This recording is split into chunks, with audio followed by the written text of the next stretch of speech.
The Open Therapy Institute is addressing bias in mental health care.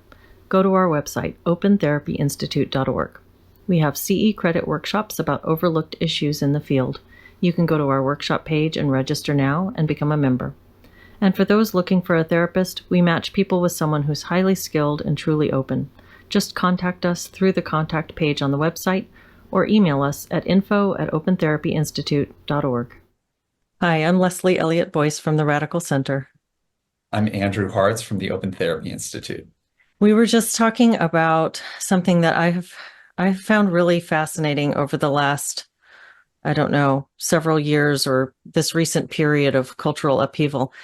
And that's you hear the phrase weaponization of empathy quite a bit, and these ideas about people having too much empathy, too overrun with compassion, and that this is sort of the source of a lot of our problems.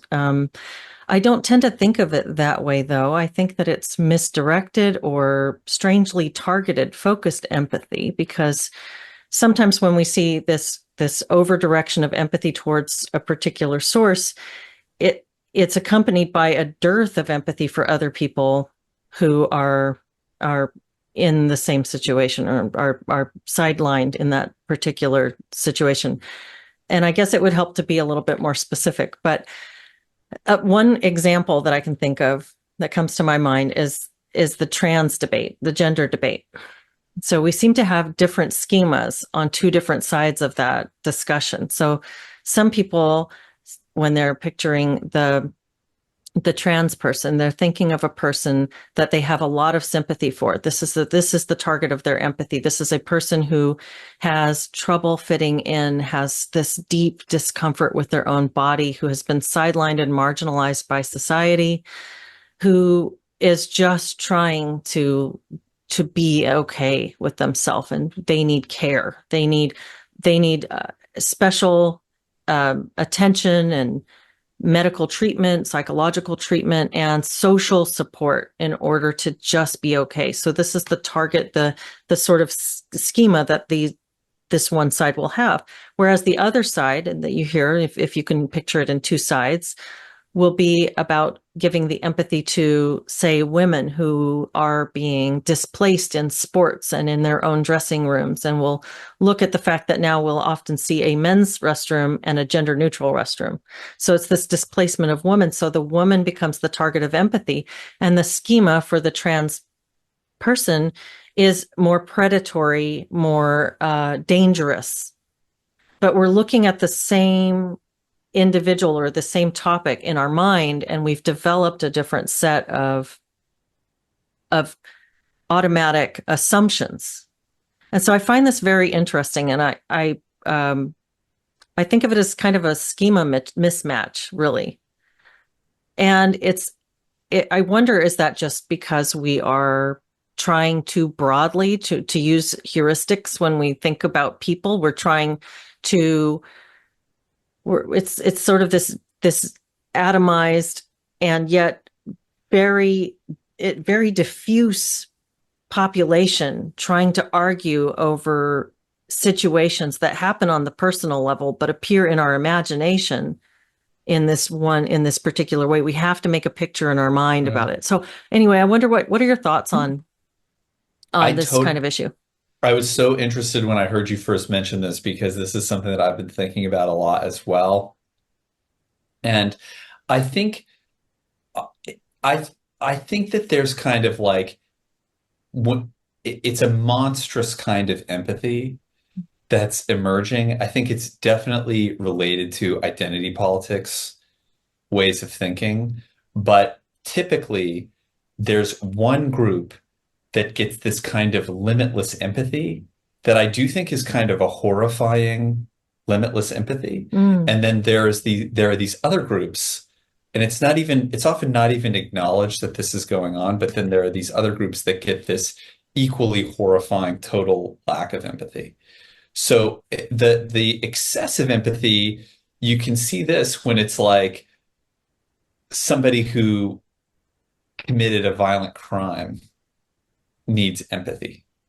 And I remember there was somebody I was talking to who was a psychologist, and he was talking about somebody who mugged an old lady and took her purse. But he was black. The assailant was black, and he believed that this was just an outcome of systemic racism. And Mm. so he thought that this person who was this attacker deserved all of this empathy. Mm. And there was almost this sense of like, um, if you can really empathize with people, even when they're attacking an old lady, there's something really terrifying about that kind of empathy. And another example might be like terrorists who like are deliberately targeting, murdering, torturing, Mhm. kidnapping civilians, and they get empathy. Mhm. And there's something really horrifying about boundless empathy for certain groups, that it really easily slips into a rationale for crime or even war crimes, or like there's something very terrifying Mhm. about that empathy. And there's this other, I think it's usually not acknowledged, total lack of empathy for the victims, total lack of empathy for the people that are excluded. So you get some of this, maybe, I think this is pervades identity politics, where there's certain groups where if you use the wrong word once, that's a microaggression that creates this trauma. Um, and for some groups, and then for the other groups, even if you directly insult them for who they are, that's fine. That's just Mhm. justice, and I saw this all the time, like playing out in reality when I was in grad school in particular, where there'd be somebody who would freak out about the misuse of one word, like it's Latinx, not Latinx or something. And Mhm. it's like, that's the greatest insult. And then they would just say in class, white people are stupid. Mhm. And somebody who just has no empathy for one group, no matter how obviously directly hateful and bigoted the comments are. And then for this other group, there's this like so much empathy that even the most well-intentioned slight word thing that's small, is worth this. It's this incredible affront. And there is Mhm. this kind of, I think it does have this split to it. It has this Mhm. all or nothing quality to it, where certain groups get endless empathy and others get none. But it ends up being, I think when we encounter it, it does end up being horrifying, Mhm. and a rationalization for real extreme aggression. And You know, yeah, what's interesting is like the example that you gave of the guy who steals the old woman's bag. It it is what's horrifying about that is if you can apply the empathy to his situation, and it's like a switch where you've now cut off empathy for the other individual. I think empathy, even in that situation, might make some sense to, because a lack of empathy, a lack of being able to understand how someone came to do the thing that they came to do, on some level yeah, seems like a denial of human nature. And if we're to really understand how we can not repeat those same patterns, or not end up in a particular situation, it does make sense that you would try to understand how someone came to do even the most heinous things. But what seems so shocking to me is this sort of cutoff that happens, almost like it's a switch being flipped.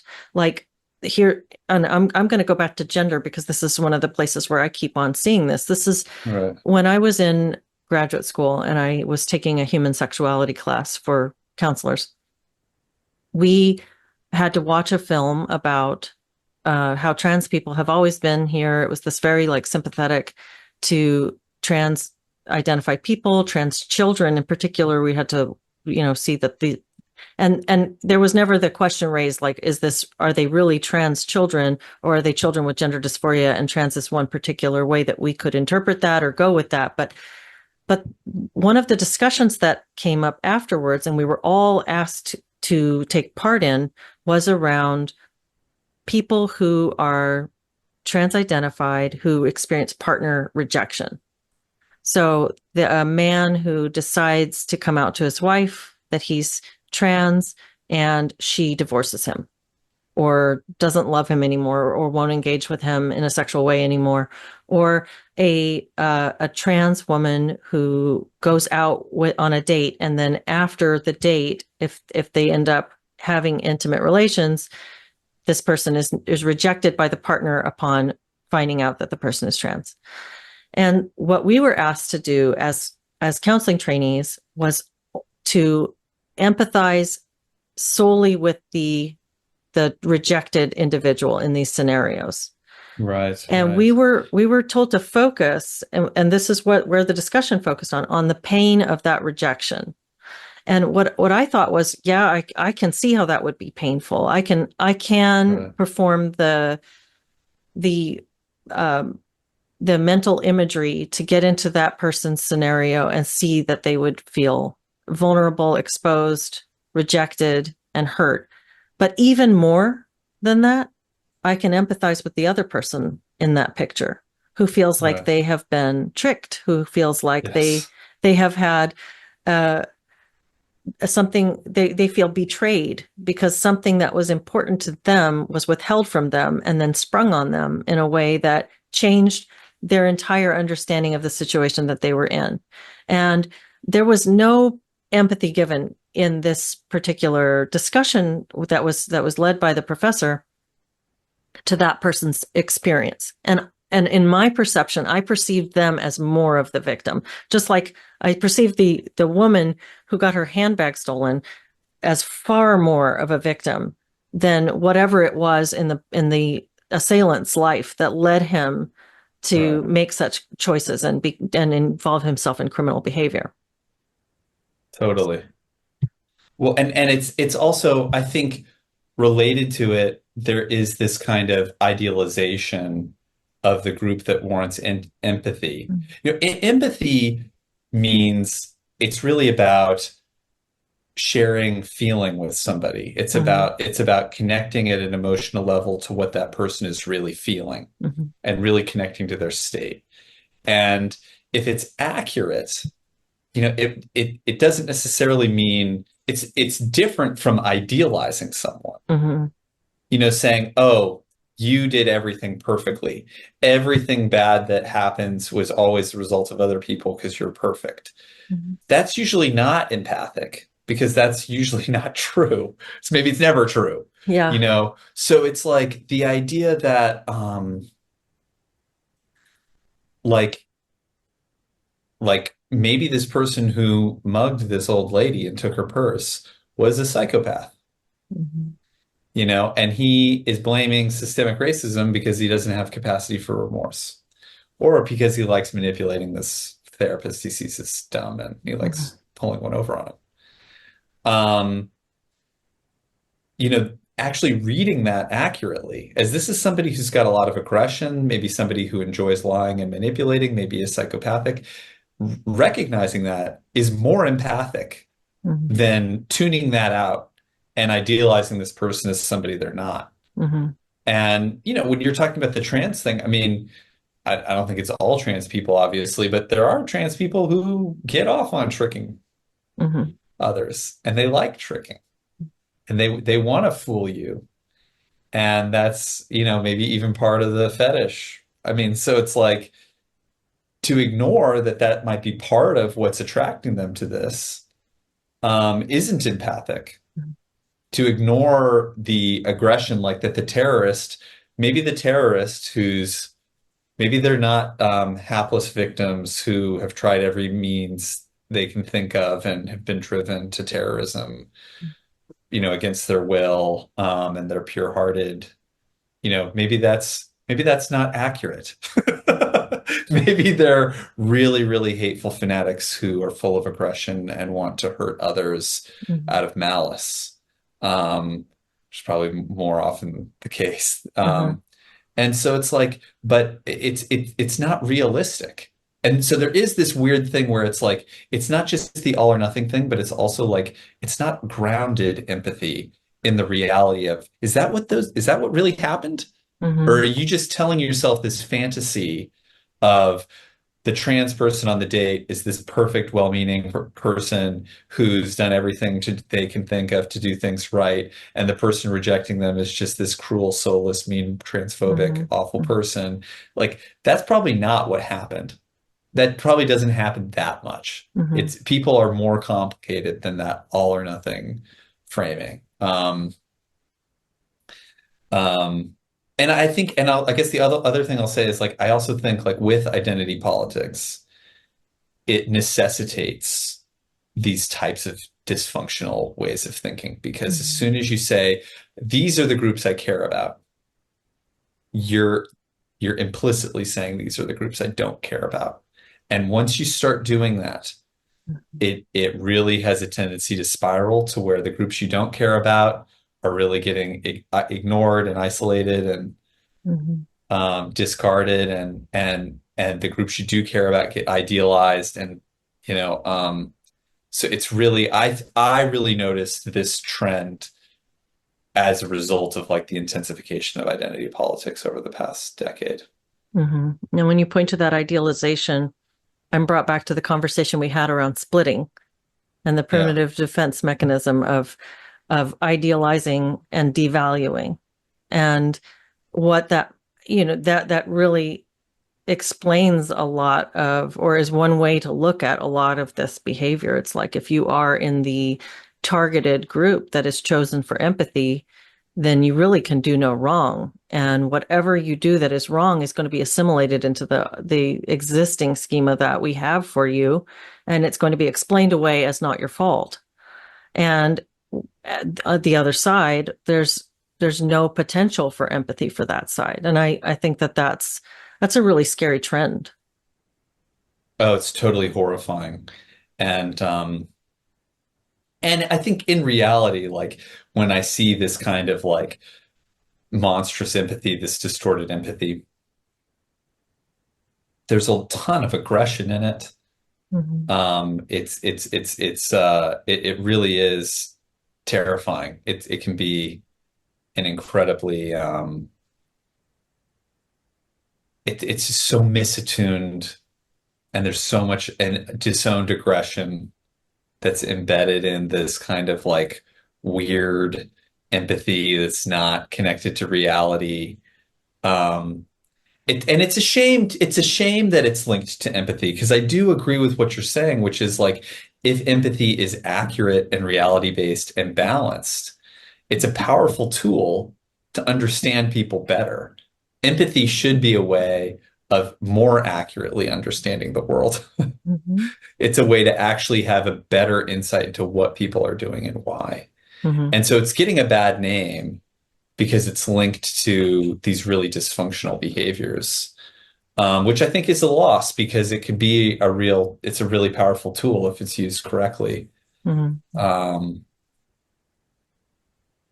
I don't know if you'd be interested in commenting on this, but I find it interesting some of the dialogue around misplaced, or I love how you call it monstrous empathy, because that's a really good phrase for what we're seeing. I think it captures a lot of what the gravity of this misdirection is. Um, yeah. but for instance, Jordan Peterson is commonly quoted as applying this to an over representation of women in our bureaucratic power structure. And I think that that's very interesting. I don't know what I think about that. I think that he's kind of implying that it's it's a problem that is sort of inevitable when you have more women running the show. And I'm not sure I agree with that, because I can see the point. I'm interested in hearing more opinions on this, but I don't think that women necessarily have to perform that split. I think while there could be more empathy, was it inevitable that it would be monstrous empathy that comes with that splitting, that idealization, devaluation? That's interesting. I haven't thought as much about it. I do think I mean, we're kind of being forced to kind of like talk about gender stereotypes and like patterns that like Yeah. obviously there's an immense variability in men and women in terms of their thoughts and impact empathy and stuff. But I do think that when men get together and create an institution, um, the conversations start with like, what are the rules? Hmm. And so you're starting to think at the beginning about what are the what abstract principles and what are the penalties for violating them. Hmm. And it does make it harder to get these systems that are really out of whack, where it's kind of like, wait, you're going to have empathy for this one party, but not this other one? Hmm. On what basis? Hmm. You know, that in that at the larger scale, now maybe that in a family or in like a couple or something like that, where that's probably not how you want your marriage to look. Hmm. Like these are the rules, and if you Hmm. violate the penalties, then you don't want to be in that marriage or family, Right. probably. You want things to be more based on like, looser and more based on attunement. But I think at the larger and larger scale, it doesn't work and it starts to go haywire. Hmm. Um, and um, I wonder if that might be the difference, that there's these kinds of like interpersonal models that work Hmm. at a certain scale and might be superior at a smaller scale when they're kind of scaled up. Like if Twitter is trying to run its content moderation policy based on some kind of like empathy thing, as opposed to like clear rules, I think that makes it really susceptible to exploitation and dysfunction. Or like a government or something Hmm. or other organizations. So I wonder if it maybe has more to do with that as opposed to it is hard. I mean, I don't this is like a stereotype. I'm not sure how realistic it is, but it's kind of like the female voter, sees the sad immigrant child and she's just like, we've got to let him come in. And she doesn't think about like these are massive population changes that have an effect on the economy, and there's rules of law and systems that have to be like they're just like they Hmm. don't think that way. They're just thinking about the sad child with like dirt on his face who like looks hungry. And Hmm. like, and it's like there is something where that really presumably empathic reaction. Um, Hmm. So the when you're thinking marketing of about pathos, really. yeah, or like it doesn't work when you're kind of like, yeah, we don't want to have a war, but like sometimes you do, and so you Hmm. fight it as ethically as you can, but that does mean you're killing people. Like we wish we could let all the sad children come in and feed them, but we can't. And like you Hmm. have to have systems with rules or they get exploited. We Hmm. don't want this person to have to go to jail, but like you need some system. And like this is it's like that type of stuff. Whereas if you want to carve out all these exceptions for the sad looking children, then it's like you all of a sudden you don't have a rule of law, you don't Hmm. have functioning systems, and they're really susceptible to these kinds of like empathic mood swings. Hmm. I'm not sure how if that I don't know what the evidence base looks like for it. I mean, that's definitely a stereotype that's out there, but Yeah. Well, I think that you're bringing up something that I'm really glad you brought up, which is the scale issue. That's the thing that I keep coming back to. When you talk about the family can carve out all kinds of exceptions because they can right. know each other, and you can know so and so operates more like this. Here's his strengths, here's his Yes. challenges, and so we kind of accommodate him in these ways, and we kind of whatever.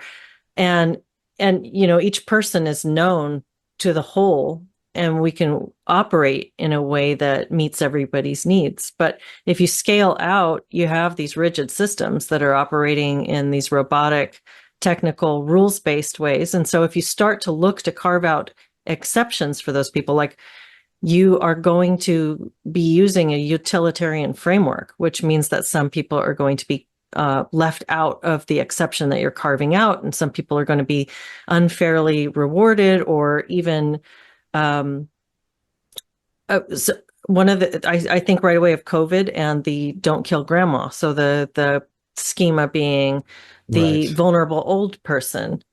But then what about all of the old people who said, no, I don't want to be isolated from my family, or they were on their deathbed and they were isolated on their deathbed, but they're still being Right. quote unquote protected by the system. And there's Oh, and a the rigid, kids are being harmed. right, It's the like don't 1 year kill old with a camera, but mask. don't kill grandma, but you're going to wreck the mental health of the and education of Yeah. your children. Hmm. So Yeah. totally. And there was a study. I'm not sure. I don't have a citation for it, but I remember being taught about it, and it said that it was about gender differences between men and women or sex differences between men and women about how they find their way with maps or how they Mm. find their way when they're lost. And that like men focus on like cardinal directions Hmm. and like going like north, south, east, west to get where they need to go. And women tend to think about positioning themselves around certain landmarks. Landmarks. And you've heard this. Okay. Yeah. Yeah. Yeah. But it's like a very similar thing where you can see how in a moral framework, Mm-hmm. you you do get certain people who kind of situate their morality around certain landmarks Hmm. of like these figures who have to be protected, Hmm. for example, and they really lose track of like the large system. And like when you're navigating in a smaller area closer to home, Hmm.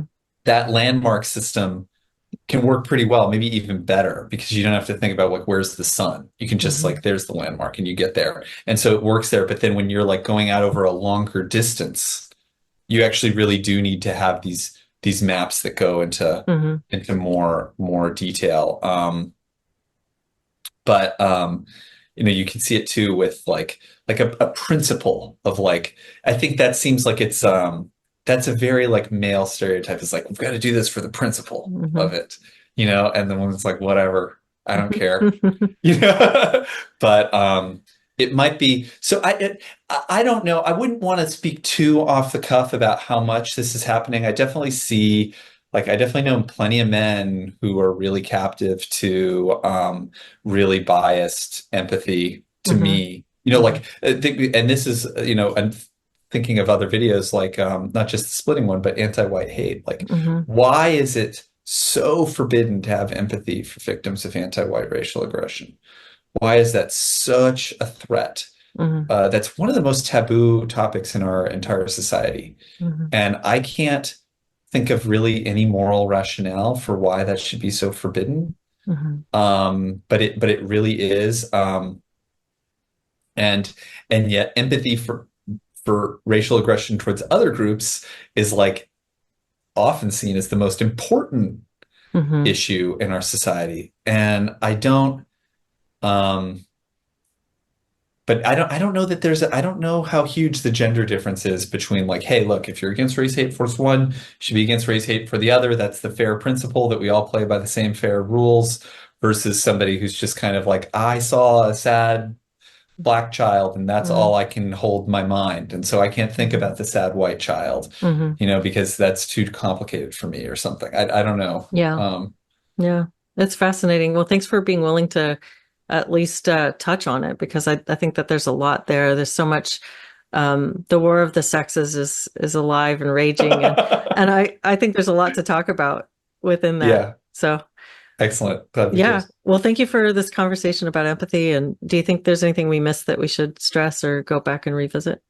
Um, No, I mean, it's just, I mean, I guess going back to the splitting thing, if I Hmm. could just say this, is Hmm. like why splitting is such an important concept is because it's not just really all or nothing thinking. I think it becomes clearer what it is when you think about something like empathy. Like it's all or Hmm. nothing empathy. It's all or nothing morality. Yeah.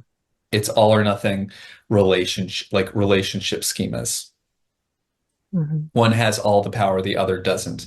And it's something that's more it structures thoughts and it structures behavior rather than, I think a lot of people, when they hear splitting, they think somebody who's splitting literally goes out and says, I think this group is all good and this group is all bad. And people Mhm. almost never speak that way. Mhm.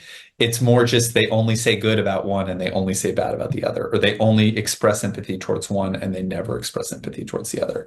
So I think you can, hopefully this is helpful too for people to think about how splitting actually shapes people's thinking and how it actually manifests, which Mhm. is through like distorted empathy as like one example among many. Yeah, as you're saying that, I'm reminded of relationships with where one intimate partner is someone who tends to engage in splitting, say a narcissistic partner. You'll see a lot of empathy and a lot of connection between the two partners when things are good. But then if the partner, if the, I guess the victim in this situation is to go against their partner, suddenly they're cast outside of the self bubble and they are other. And the attack can be really vicious. So you can have this real clear delineation from when you're with me and I love you and I have all empathy for you, and when you're against me and now you are anathema and I reject you with everything that I have. So that relational dynamic on the smaller scale too. I'm reminded of that as you're talking about the splitting Yeah, behavior. yeah, yeah. Hmm. Right. And it's like it's not like um it's more just how you feel it in the Hmm. relationship might be more the way that it manifests rather than them saying like, yesterday I saw you as all good, now I see you Yeah, as all bad, which they're never going to say. because people are rarely that Don't say self-aware. that. Yeah, Yeah, exactly, yeah. exactly. Hmm. Well, excellent. Thank you so much for a good conversation. Thanks, Leslie.